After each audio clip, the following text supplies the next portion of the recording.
During my early years of teaching, I didn't implement musical arts in my classroom. Now, I might have brought my guitar in from time to time, especially during winter holidays, and played for my students, but aside from that, that was about it.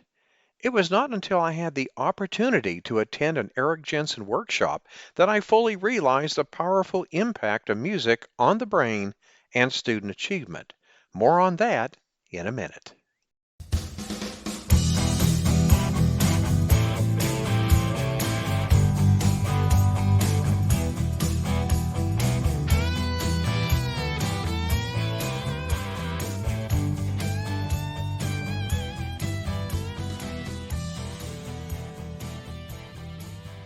Welcome to episode 64 of the Teacher Rockstar podcast, a place where tips and strategies critical to the new teacher are discussed. I'm your host, Steve Hiles, and in today's episode, we're going to be talking about music in the classroom.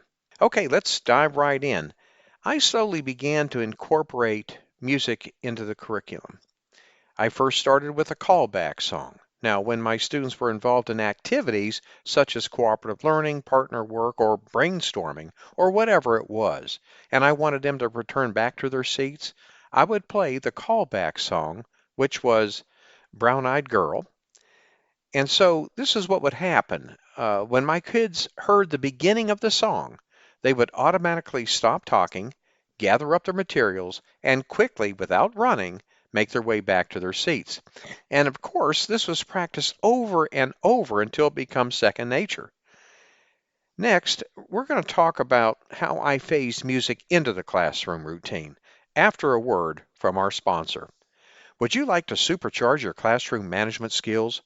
Well, if you're a brand new teacher, a student teacher, maybe you're a teacher returning back to the classroom, the Teacher Rockstar Academy course is for you. Gain the confidence, the skills you'll need to crush it on day one and beyond. So invest in yourself and enroll now at the teacherrockstaracademy.com. That's teacherrockstaracademy.com. I promise you that this will be a transformational experience. Okay, moving on. After my students got the callback song down pat, I introduced music with lyrics as children entered the classroom in the morning and departed school in the afternoon.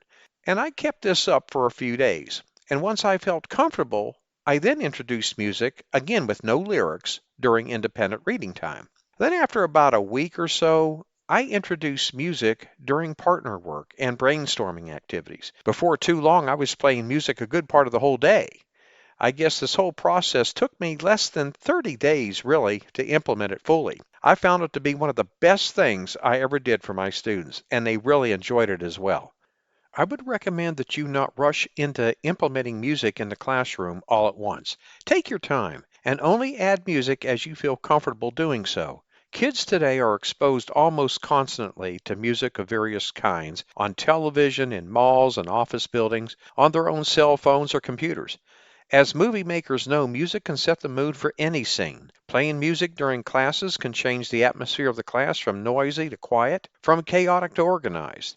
It's an important tool that is not used as much as it could be by teachers. The next thing that I want to address is the beats per minute, or the BPM. The BPM is likely to have real effects on student learning and the mood in the classroom. Like a conductor, you can orchestrate the mood of your class. Theoretically, listeners' physical heartbeats may change to sync up with the musical beat. Scientists have recorded brain changes with differing beats. Again, try to match the BPM appropriately to the task or activity you want students to do while the music plays. Now, in a moment, we're going to talk about the type of music I played in the classroom. But first, a quick word from our sponsor. Imagine having access to educational products, instructional videos, top-rated teacher podcasts, and articles worth over $1,000 for just pennies a day. Wouldn't that be great? And you know what the best part is? You get a free 7-day trial to look around. So really, what do you have to lose? Check it out. Take a look around. Go to myteachermembership.com. That's myteachermembership.com. I will be adding more and more products each and every month, and you're going to love being part of this teacher membership community. All right, let's continue. Now, as far as the type of music that I played in the classroom. It was mostly from Eric Jensen's CD collections of music. Not all of it was, but a good portion of it was. Jensen has become internationally recognized for his brain-based publications for teachers. He links current brain research with strategies to improve student achievement. Music is one of the key tools he uses to stimulate positive feelings in the classroom. He suggests considering the emotional state you are trying to elicit, the age of the listener, and the types of music that are the most familiar to them. Songs with words should be reserved for special occasions or games. Jensen suggests relying mainly on instrumental music of various kinds. To celebrate the start or completion of tasks, something upbeat can get students inspired. For lengthy writing tasks, calming music with a slow rhythm can aid concentration. According to various brain studies, beats per minute can have a profound effect on the human body and brain, Jensen writes. Songs in the 35 to 50 BPM range will be more calming, while those in the middle, 55 to 70 BPM, will be more moderate for seat work. For activities, the pace might be 70 to 100 for energizers. Maybe 100 to 160 BPM will really rev things up. Lyrical music is best when the activity does not involve memory formation. For example, lining up, cleaning up, finding a partner, greeting students at the door, exiting the class, etc. Music with no lyrics is best played at low volume when engaging in executive functioning. For example, reading, writing, math problem solving, group discussions, things of that nature. Now, once I finished the workshop that I took from Eric Jensen, I bought a $600 Bose iPod sound dock system that I had used regularly in the classroom. Now, let me be clear here. I would not recommend that new teachers go out and spend that kind of money initially. I would suggest just going to Walmart and perhaps picking a CD player up for around 25 bucks or so, or better yet, if your school offers audio-visual equipment, to request that a CD player be made available in your class every day. Alternatively, you can attach good speakers to a computer or smartphone. Just be sure they can put out sufficient volume to be heard by a classroom full of excited, noisy kids. The point here is that it is not the cost of the system, but rather that appropriate music can assist students with a given activity, and you will want to be able to access music as a teaching tool at any time.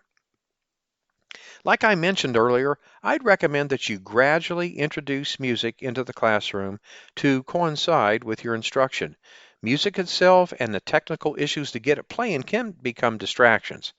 So start with a few minutes a day and gradually increase the use of music as you begin to feel comfortable with its use. My friend, we barely skimmed the surface with respect to the advantages of implementing musical arts in teaching your curriculum. There is an excellent book by Eric Jensen that I'd like to recommend to you that is chock full of valuable information and studies. The title of the book is Music with the Brain in Mind. It is an excellent read.